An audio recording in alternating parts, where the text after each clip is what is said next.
Re-record kasi siya.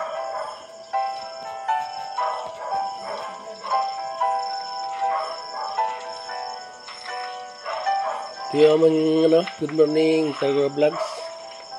Ito yung aming residence sa Kalka, Taragora, Ilagan. Konting bahay. Basta cute lang.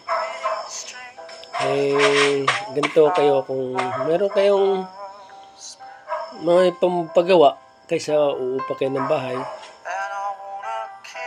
Kahit dandahan lang. Ito ay dati, malit lang. Lumaki nung dagdag isang kwarto. Ito ang sa entrance, sala sa mga bisita na darating. Ang bahay hindi naman basta malinis, nasa iyo lang kung pagandahin mo.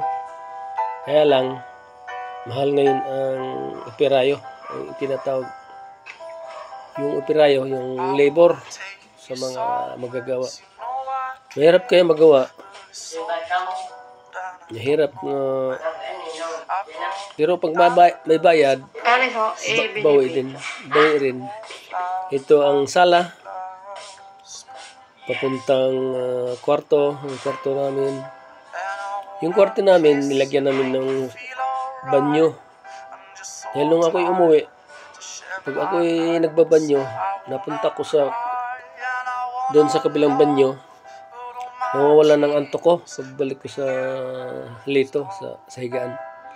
Kaya ang ginawa namin, nagpagawa kami ng banyo, yung nasa dulo. Yan, makikita nyo yan.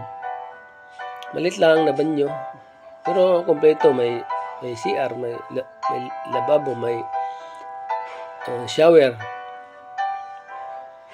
Kasi di ka na lalabas. Naisipan namin na pagawan din ng sariling banyo. Naging 3 banyo na ito mamaya. Sabi ko, videohan lahat ang buong bahay para makita ko at saka mai-share ko sa inyo, mapakita ko rin sa inyo.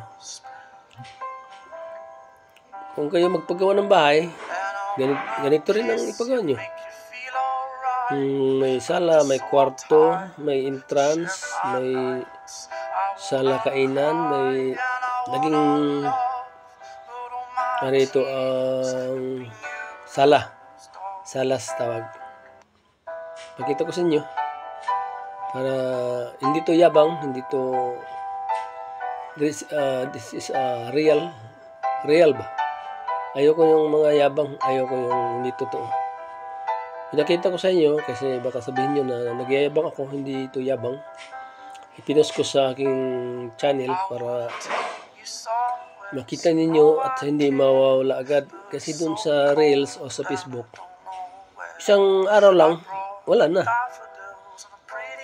yung post ko. Kasi sa dami naman na magpo-post. Pero pagbigyan natin lahat ng gustong mag-post para makita sa mga friends, sa mga relatives, sa mga parente, mga agaw, mga silingan. Pakitang lang, gilas or pakitang tao. Pero tunay na bahay ito, hindi ito picture, hindi ito video lang. Pero tunay. Okay? Yan si Joseph, mag-abroad din yan. Namin anak sa kasal. Ito ang sala kusina. Hindi pa ito sala kusina. Ito ang pinakagitna. May higaan para sa bisita. Ito ang dirty kitchen. Ito ang dating kusina. Naging dirty kitchen sa kadudugtong. Tapos ang main banyo. Dito ako napunta nung una kong uwi. Kaya lang, sabi ko, layo. Kailangan mo pa ng passport. Sabi ko, walang ya. Saka kadugtong. Pag nagkapira ka, dugtong. Pag nagkapira ka, dugtong ulit. Yan ang banyo. Tapos, ngayon meron ng sariling banyo para kailangan natin tranquilo. Alam mo ang tranquilo, yung relax ka ba pag ikaw umuwi. Kasi nagtatrabaho tayo sa ibang bansa.